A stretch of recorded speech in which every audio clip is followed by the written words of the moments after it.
शहर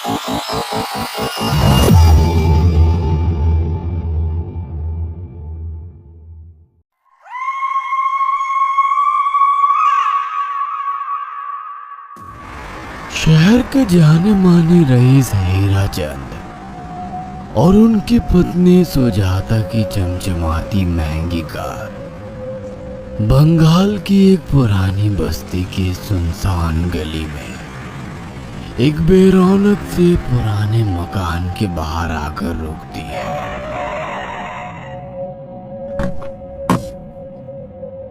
सुजाता, ये तुम मुझे किस जगह लेकर आई हो?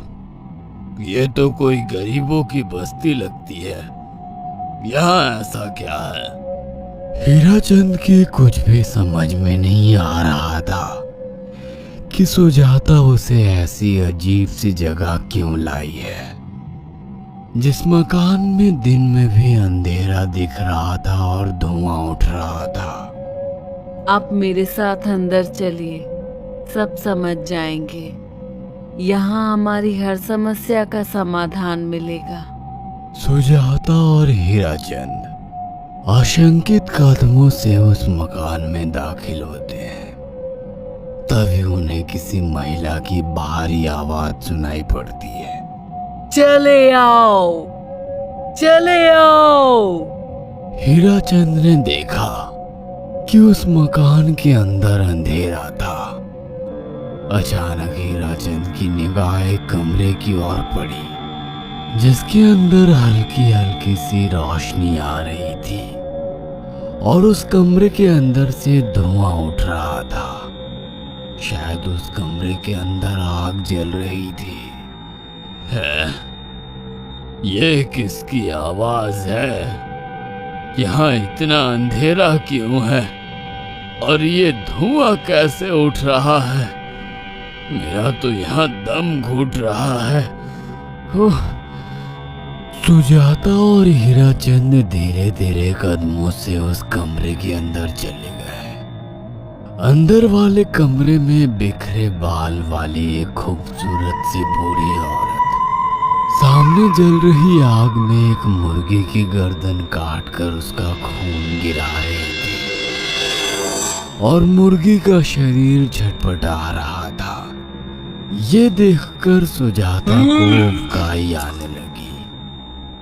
हीराचंद ने सुजाता की ओर देखकर कहा,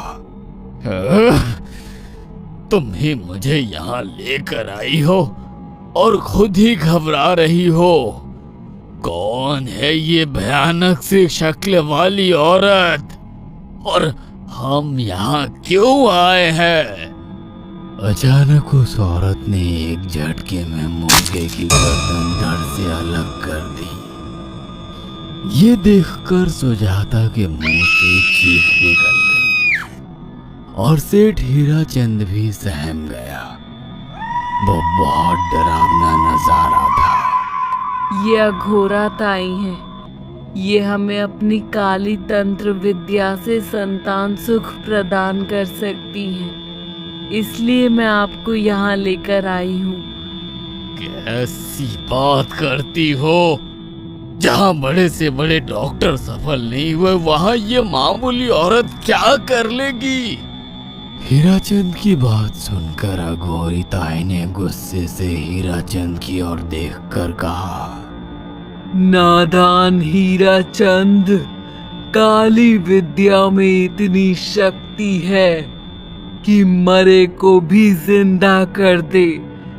संतान पैदा कराना कौन सा मुश्किल है? तुम्हें मेरा नाम कैसे पता? क्या तुम सच में हमें संतान सुख दिला सकती हो? तुम जितनी दौलत मांगोगी मिल जाएगी। अगर ये संभव है तो। संतान का नाम सुनते ही हीराचंद की आंखों में चमक आ गई। वह संतान के लिए कुछ भी कर सकता था। तुम लोगों को मुझे एक नवजात शिशु लाकर देना होगा। मैं उस शिशु की बलि चढ़ा दूंगी और फिर वही शिशु तुम्हारे घर में फिर से जन्म लेगा।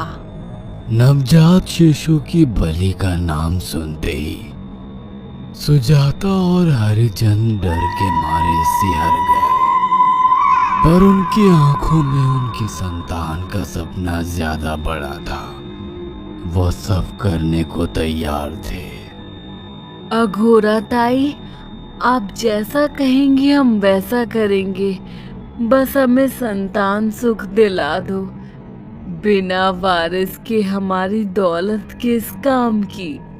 संतान सुख के लिए अंधे हो चुके सुजाता और हरिचंद अपनी नौकरानी शीला से एक नवजात बच्ची चोरी करवा के अघोरी ताई को दे देते हैं।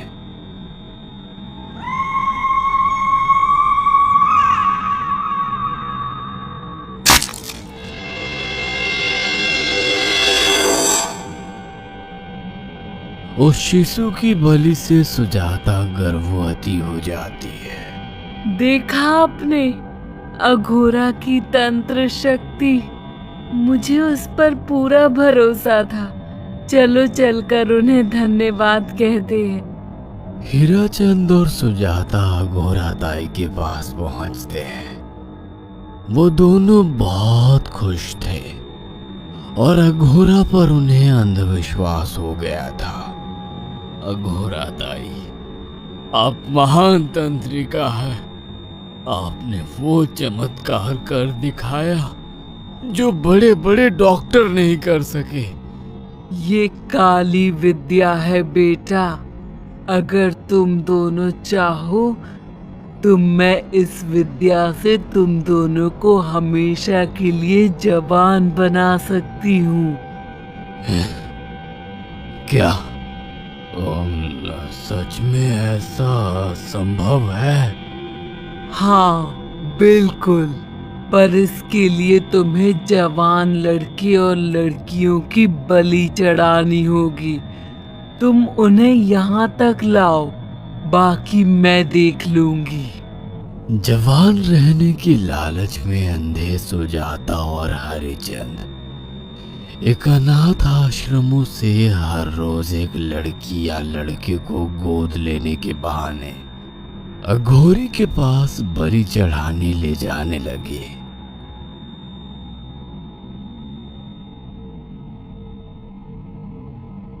और एक दिन अघोरी ताई ने हीराचंद और सुजाता से इंसानी मांस खाने को कहा।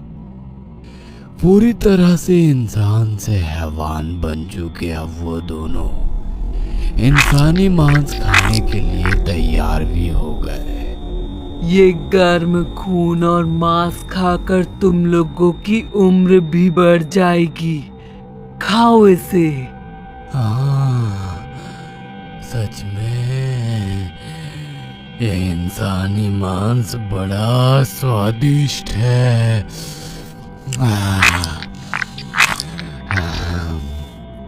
अघोरा ने अपनी बातों में फंसाकर सुजाता और हरिचंद को नरभक्षी बना दिया था। वो तीनों हर दिन बलि चढ़ाकर खून पीकर मांस खाने लगे। नौकरानी शीला भी नए शिकार लाने में उनकी मदद करती थी, मगर एक दिन शीला को शिकार नहीं मिला। मेम साहब, आज एक भी शिकार हाथ नहीं लगा और मैं बहुत थक गई हूँ और घर जाकर थोड़ा आराम करना चाहती हूँ। कोई बात नहीं शीला, एक छोटा सा काम है। तुम हमारे साथ चलो, लौटते में हम तुम्हें घर छोड़ देंगे। जी मेम साहब। शीला नहीं जानती थी कि शिकार नहीं मिलने से सुजाता और हरिचंद अंदर से बौखला गए थे और उनके दिमाग में एक शैतानी चाल चल रही थी। सुजाता, ये बेहोशी की दवा है। शीला के कार में बैठते ही तुम उसे सुंघा देना। आज हमें इसी की बलि देनी होगी। इसने हमारे यहाँ का बहुत खाना खाया, अब हम लोग इसे खाएंगे। वैसे भी ये आगे चल के हमारे लिए खतरा बन सकती थी।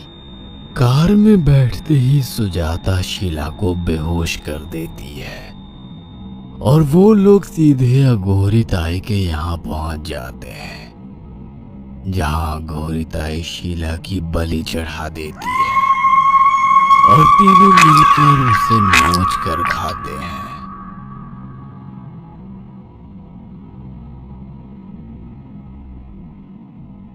अघोरी ताई, हमको बलि चढ़ाते हुए पूरा 1 साल हो गया है। हमारा बेटा भी साल भर का हो चुका है। अब और कितनी बलि देनी होगी? बस एक आखिरी क्रिया और बची है, उसके बाद तुम दोनों हमेशा के लिए जवान हो जाओगे। कैसी क्रिया घोरा ताई? 3 दिन बाद सूर्य ग्रहण है। हमें पास के घने जंगल में एक विशेष क्रिया करनी होगी। उसके बाद तुम लोग कभी बूढ़े नहीं होगे। कितना अच्छा होगा, हम हमेशा जवान रहेंगे और सालों साल तक अपनी दौलत से ऐश करेंगे। हाँ, सच कहा। अघोरा ताई ने हमारे हर सपने पूरे कर दिए। 3 दिन बाद बंगाल के बियाबान जंगल में कोहरे और ओस से भीगे पेड़ों के बीच एक घने बरगद की बेलों पर कटे इंसानी सिर लटक रहे थे, जिसमें से खून टपक रहा था। काले जादू का सामान भी रखा था। कितनी भयानक जगह है ये। हर तरफ कटे हुए सर लटक रहे हैं। थोड़ी देर में सब समझ जाओगे। बैठ जाओ और मेरे साथ ये मंत्र दोहराओ। अघोरा, ये किन लोगों की कटी हुई गर्दनें हैं? आप यहाँ क्या करने वाली हो? हीराचंद की बात सुनकर अघोरा जोर जोर से हंसने लगी और उसने एक शैतानी हंसी हंसते हुए हीराचंद की ओर देखकर कहा, तुम जैसे ही लोगों ने अपनी इच्छाओं को पूरा करने के लिए इन लोगों की बलि चढ़वाई है और फायदा उठाया है। अब तुम दोनों आंखें बंद करके यहाँ बैठ जाओ और मेरे साथ मंत्रों को दोहराते जाओ। अघोरा ने सुजाता और हरिचंद को वशीकरण मंत्र और काले जादू के इस्तेमाल से सम्मोहित कर दिया और देखते ही देखते वो एक भयानक डायन में बदल गई और चीखती हुई बोली, अब मैं तुम दोनों की बलि चढ़ाकर अमर हो जाऊंगी, क्योंकि तुम लोगों ने 100 लोगों की बलि का खून पिया है। देखते ही देखते उस डायन ने फरसे से एक एक करके सुजाता और हरिचंद की गर्दन काटकर जल रही आग में बलि चढ़ा दी और उनका गर्म खून पीने लगी। जब तक तुम जैसे मूर्ख और लालची लोग अपने फायदे के लिए दूसरों को मेरे पास लाते रहेंगे, मैं उनका फायदा उठाकर ऐसे ही उनकी बलि चढ़ाती रहूंगी। दरअसल अघोरा एक डायन थी और अपना स्वार्थ पूरा करने के लिए उसने हीराचंद और सुजाता की लालच का फायदा उठाकर उनकी भी बलि चढ़ा दी। बुरे काम का बुरा ही नतीजा मिलता है। अगर आपको हमारी ये कहानी पसंद आई हो तो इसे लाइक और शेयर करना ना भूलें। साथ ही ऐसी और नई कहानियों के अपडेट्स पाने के लिए हमारे चैनल अक्षु टीवी को जरूर सब्सक्राइब